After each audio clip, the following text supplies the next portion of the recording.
টাকায় সুখ কেনা যায় সেটা আমি জানি না, কিন্তু অভাব মানুষকে এমন জায়গায় নিয়ে যায় যেখানে আত্মসম্মান আর বিবেক বিক্রি হয়ে যায়। টাকা ভালো জিনিস, কিন্তু যখন মানুষ টাকার দাস হয়ে যায় তখন সে ধনী হয়েও গরিবের মতনই বাঁচে, নির্ভরতায়, ভয়ে আর ভিতরের শূন্যতায়। যে সমাজে টাকার দাম মানুষের চেয়ে বেশি, সে সমাজে ভালোবাসা শুধু নাটক আর সম্পর্ক শুধুই লেনদেনের। টাকা থাকলে সবাই আপন হয়, কিন্তু অভাব বুঝিয়ে দেয় কে সত্যিকারের আপন আর কে শুধুই টাকার সঙ্গী ছিল। টাকা ছাড়া পরিচিত মানুষগুলো অপরিচিত হয়ে যায়। টাকার মূল্য মানুষের চেয়েও বেশি। আপনি মানেন আর নাই মানেন, টাকা হচ্ছে এই পৃথিবীর দ্বিতীয় গড।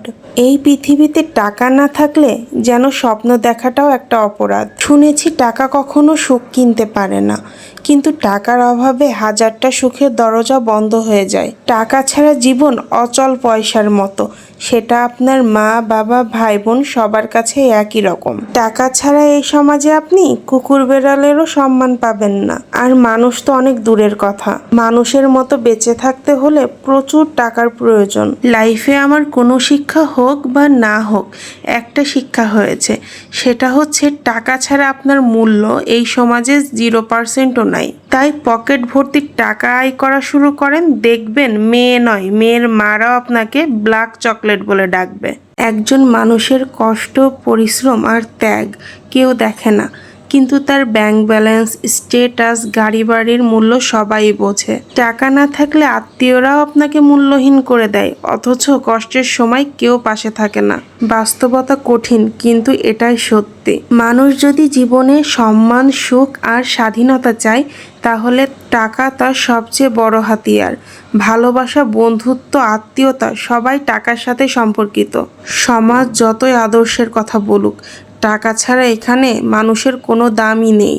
টাকা এমন একটা জিনিস যেটা দিয়ে আপনি আপনার মা, বাবা, ভাই, বোন, আত্মীয় স্বজন সবার ভালোবাসা কিনতে পারবেন। আজকাল সত্যিকারের ভালোবাসা সহ বন্ধুত্বও টাকা থাকলে পাওয়া যায়, আর টাকা না থাকলে ফেক ভালোবাসা, ফেক বন্ধুত্বও পাওয়া যায় না।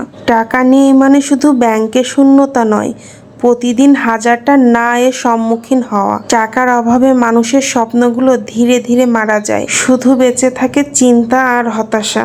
একজন মানুষ ক্ষুধার্ত চোখে সন্তানকে দেখে যখন কিছুই করতে পারে না, এটাই সবচেয়ে বড় মানসিক পরাজয়।